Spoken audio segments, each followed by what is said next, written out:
Hello everyone, welcome back to my channel SA lifestyle. আজকে আপনাদের মাঝে আমি ভিন্ন ধরনের এক ডেজার্ট রেসিপি নিয়ে হাজির হয়েছি। রেসিপির নাম হচ্ছে টুটি ফ্রুটি, কালারফুল টুটি ফ্রুটি। চ্যানেলটিকে সাবস্ক্রাইব করে পাশেই থাকবেন। ফার্স্টে একটা পেঁপে নিয়ে আমি এটাকে ভালোভাবে খোসাটা ছাড়িয়ে নিব।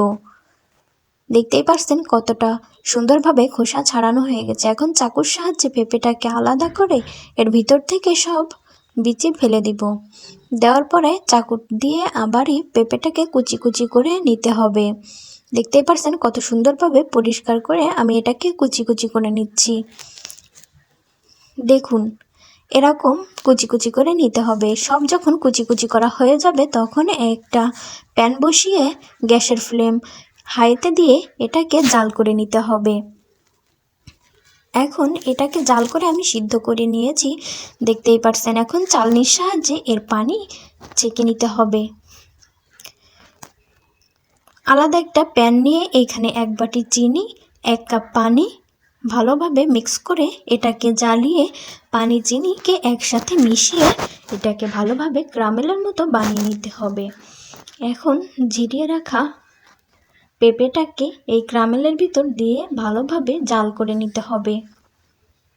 আলতো হাতে নেড়ে দিতে হবে। এখন এটাকে দেখতে হবে চিনিটা কতটা পারফেক্টভাবে ক্যারামেলের রূপ নিয়েছে। দেখতেই পাচ্ছেন আমি আঙ্গুল দিয়ে আপনাদের ভালোভাবে বুঝিয়ে দিয়েছি। এখন এটাকে ঢাকনা দিয়ে ঢেকে রাখতে হবে। তার আগে আমি এর ভিতর একটু ঘি অ্যাড করছি।